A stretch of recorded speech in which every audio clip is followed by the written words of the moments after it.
Thanks for speaking with us. Now, you've literally pulled yourself up by the bootstraps using your father's old laptop, starting out working in cyber cafes, to where you are today.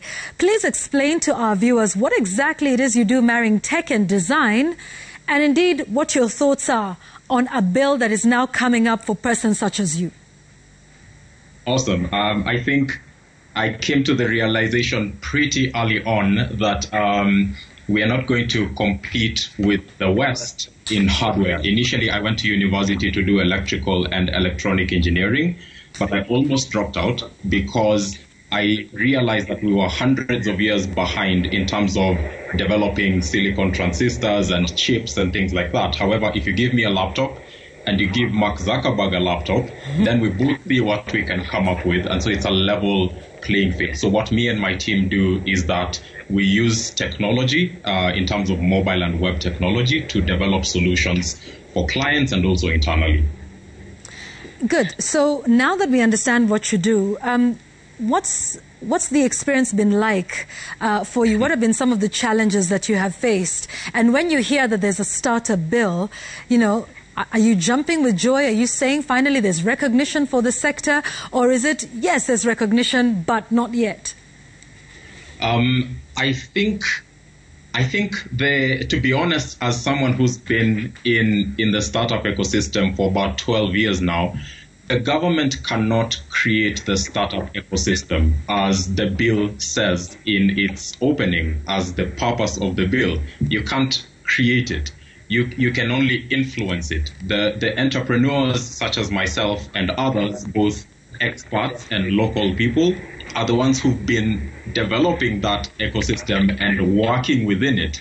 And so when you hear Linda complaining that it's not a bottoms-up approach with the way this bill has been formulated, it's actually an insult to the people that have been doing this all along. So a one-off visit by authority and leaders to a tech hub does not mean that it's a bottoms-up approach. So we've been here, we've been doing it, and I think the challenges that we face are many. I'm not sure we have time to talk about all of them.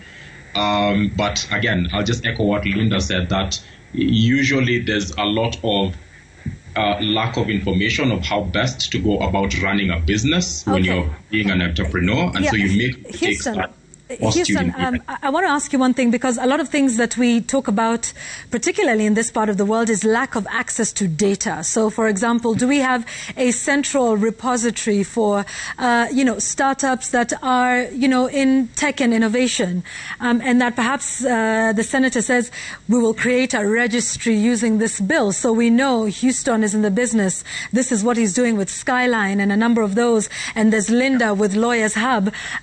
So what do you say about that? Like just the need to have, data, because data is the beginning. Then we get an understanding. How many of those have folded? What are the challenges they face, and how do we begin to address that? So, to be honest, it is actually one of the things that I'm most unsettled about with this bill, because that's not the role of government.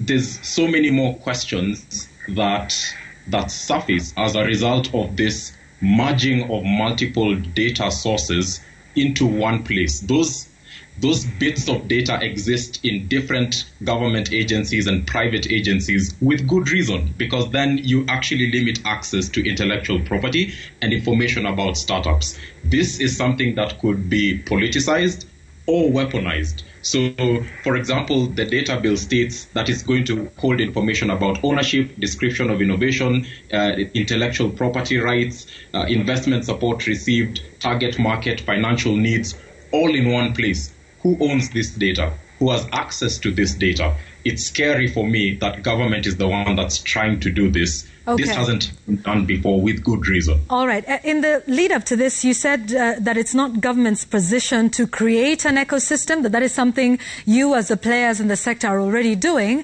but you said it should be to influence the ecosystem. How would it seek to do that to the benefit of innovators and entrepreneurs such as yourself? All right. So I think there's three key points that I consider important. First is vision. Second is education.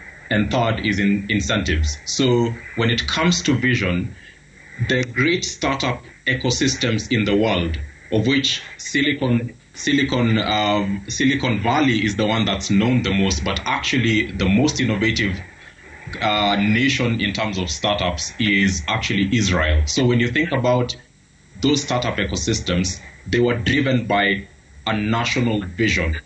So either it was that they were fighting a common enemy, as is the case of Israel, everyone around them is against them, so they have to innovate, or they're striving towards a common goal, such as in the days of NASA when they were trying to get a man on the moon. All startups that came out around that time were towards this national vision. We don't have a national vision as a country. Second is education. That you in order to do that, in order to put a man on the moon, you have to train really excellent people who take their work with the seriousness that if a shuttle is coming back onto Earth and it comes in at the wrong angle, people will die. All right? So that's not the level of seriousness with which we educate our children. So we need to pay teachers well, we need to hold young people accountable, and we need world-class universities. And so to the final point in terms of incentives, say, for example, the state of California in the U.S. has actually banned non-compete clauses such that talent can move in between big and small companies without fear of having repercussions. If we don't have something like that as a regulatory thing in the country, then someone will be stuck working for a big telco in this country because they're afraid they can never make something of themselves by going out to start a startup. So vision, education, and incentives. Vision, education, incentives. Houston Malande, thank you very much. Been in this business for 12 years and over. That is from Skyline Design. Thank you so much.